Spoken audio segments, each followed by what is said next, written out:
One of my favourite sayings is you want children running to school, not from school. I'm James Forrest. I'm the current principal here at Helensvale State School. It's been my privilege to be the principal here for the last 2 years, and it's a great privilege to be here to talk about our school 40 years on from its opening. I think it's really nice to be back after 40 years and see the school and see so much of it the same. It's just got that same feel, I think. Still a really nice family-orientated place. I remember about being a community school that the feeling in the school was one of excitement. It's just started a new school in a new development area, and we had tremendous community support. Things like working bees, you'd have 60, 70 people turning up to help. We grassed the oval and grassed the back paddock. It was all done through voluntary labour. One of the good things about it was it made it a community, of course. Yeah, that's just another sign of what the community did. They were very excited to actually have a new school in their community because this was quite a little isolated community back then. It was pretty unpopulated, it was dense with bushland, I would say. There were a lot of kangaroos still around, a lot of koalas. The school had its buildings, it had its teachers, a culture needed to be established. The parents and citizens were heavily relied upon. They all pitched in. They all thought it was their school. So yes, they were very excited about the school. I remember coming in 1984 as a preschool student back then, and when we had a full school assembly, we used to be able to sit in the tuck shop area and the whole school used to sit there. So it's definitely grown just a little bit. When we first started, of course, we had chalk on blackboards and we might have had some whiteboards. I think one of the innovations we got is where we brought this magic whiteboard that you could write on and then print out a copy of what you wrote and things like that. The kids had their pads and pencils. It was very, very basic, if you like. On the positive side of it, you had very committed teachers. The staff in this school at that time was a pretty well picked staff, and they were wonderful. They had a terrific climate in the place. It was tremendous. So when I started at grade 1, I was in Mrs. Pope's class, and she was a fantastic teacher. There was also a teacher, she wasn't my teacher, but her name was Mrs. Schultz, and she had a pet lizard.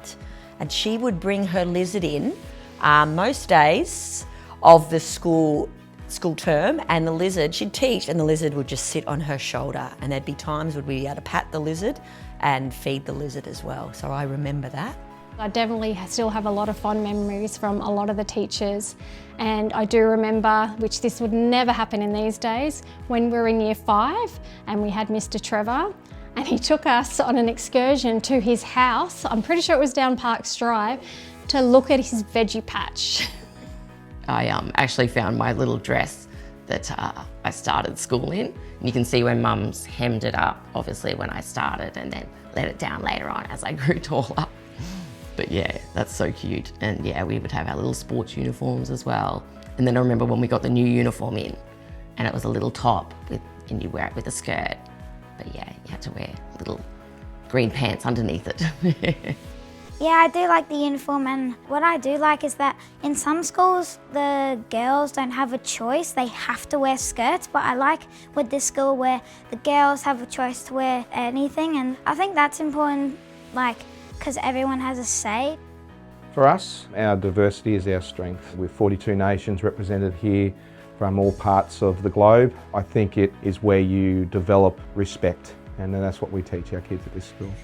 You do quite notice it, ranging from different accents to different religions. First and foremost, we want a school where everyone belongs. So that links in with our feeling around diversity and valuing diversity. The first step for belonging is when you walk in the front gate and you feel like you want to be here. I've been here since prep, and I also feel like the school's a totally different place. You don't notice it as you go through, but I'm sure if I was in prep and I looked at how the school looked, it would look totally different to how it is now. And I'm very happy that it's changed because I love what Mr. Forrest has done with the school. I love all the new buildings, the new library. I actually was on staff when it had its 10th anniversary. and so things have certainly changed a lot. We had so many more demountable buildings, so it's great to see all the new permanent buildings and how modern they are and up-to-date sort of fittings and facilities for the children. I love the sport facilities at Helensvale State Primary. They're just out of this world, so good. Like whatever you want, they're in the sheds. We didn't have the basketball courts until year 6 or 7, so we had to go across the road to play netball or basketball at where the tennis courts are. There's definitely a lot more play equipment here now. There's almost play equipment for nearly every year level. The playground, the facilities, the interactive whiteboards, the air conditioning and the library. Just looking at the library and how much that library has changed. I think in my first year here, you do a tour around as a principal and you look at some of the areas that you think, yeah, that's an area I'd like to improve. And straight away I went to the library space and it was really, really tight. And I thought, okay, here's a great opportunity for us to do something special going into our 40th year.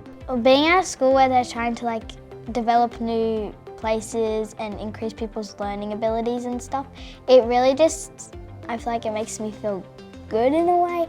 I feel like it's easier to learn if you have those more modern style places that everybody loves and everybody enjoys. It started from just a few ideas from a few teachers and then it built up to a discussion with children. So basically, the kids have these big, bright ideas and the teachers, being awesome, of course they had to implement the ideas into action. The inquiry question we had was, what would a place of wonder look like? So totally changing the idea of it being a library versus being a place where interesting and wonderful things happen. You got the drafts and stuff. They made a bit more neater and gave it to the architect.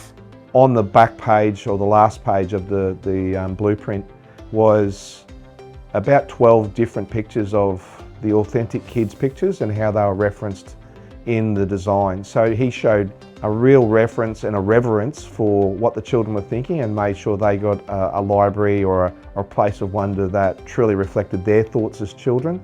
The place of wonder, or the library, is a place where you can just escape reality. Somebody might enjoy just the reading part of the place of wonder, somebody might enjoy just sitting in a nice calm place listening to music. Everybody has their place. It's still the same building, but it has been improved inside and made it a lot more comfortable for kids to want to come in and to want to investigate and to want to inquire and improve their learning. It's no coincidence that our school agenda at the moment, especially around learning, is really making sure that all of our children can read effectively by the time they leave our school and they're highly literate. And this just is another opportunity to amplify that. The library, it's such a great place to be calm and do your thing. And all the new buildings and stuff, they have their own little touch. Well, one of my briefs as a deputy was performing arts, and I would have given my eye teeth for that room down the back there. In those days you couldn't possibly have thought of a performing arts hall because there were so many other things that had to be done first. I think the school made a really wise decision. The federal government was handing out a lot of money to really upgrade schools, and this school chose to build a performing arts hall, and the long-serving principal, Bob Pascoe, decided, yep, that's where we're going to put the money. We used to practice our band in a small room before school. It then had to be cleared so that the music teacher could take music classes there. So it was very, very inconvenient. We spent a lot of time setting up and packing away. That Performing Arts Centre would have been wonderful. I think it was the birthplace for a lot of the musicals in this school, a lot of the performances and the culture of performance and arts at the school. That facility in itself has opened up so many wonderful opportunities for so many children over the last 2 decades.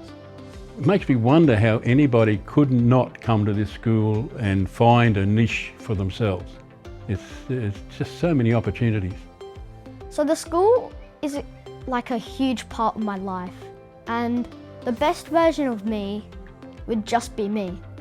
So what they do is they enforce creativity and just to think outside of the box. So my vision for these young people right now, this generation Alpha, is to have everything they need to be successful in the future. So it is a bit of a challenge in making sure we're meeting the demands of what's expected through the curriculum, but also make sure we're conscious of making learning engaging and fun. And that is one of our biggest challenges because it's ever changing. Kids are coming into schools with different toolkits, different expectations. They're a little bit more distractible. The grounds look amazing. They seem to be well cared for and well kept. It's good to see that the whole atmosphere of the school seems to be very conducive to learning and a very happy place to be. Everyone at Helensvale makes me, and I'm assuming other people, feel comfortable. Like, not everyone's perfect, and I just felt comfortable being around all the teachers to help me through my learning journey. So we're really building flexible learning spaces and flexible learning opportunities for children. We believe technology can support and amplify those opportunities. Student-led inquiry and giving them some voice and choice in what their weeks look like is going to be a really high engagement piece in the coming times at Helensvale State School. Just amazing. I felt like I was born at the right time, and I love sport, and maybe if I went to school all those years ago, there might never been a sport, and my journey in school would have been much different if I had gone to school 40 years back, but I'm happy for how it went now. And this school, I doubt anybody would be like mean or rude, because this school is like the best school, maybe even one of the best schools in the whole world. We were an innovative school in those days when we first started. We were invited to belong to the College of Education, Australian College of Education, because of the outcomes that are in the programs in this school. And I could have taken you to any classroom at any time during the day and you'd find exciting things happening. And just by listening to James now, I think the same attitude is still here, and I'm really pleased to come. I was a bit reluctant in coming, but I'm so pleased to come and just see what the primary schools now can offer, and it's just terrific. In the years to come, we'll be glad that we stopped and took this time to really respect the history of the local area and of especially our school, and that respect then flows through to the next generation, I suppose. In general, the school being 40 years really adds like suspense to what's going to happen in the future, I guess, because even now, like 40 years, we've got all these new buildings developing and stuff. It leaves me wondering, like in the next 40 years or like 30 years, what the school will look like. Embrace the moment, take that special time to reflect on how fortunate we are to be in such a great school.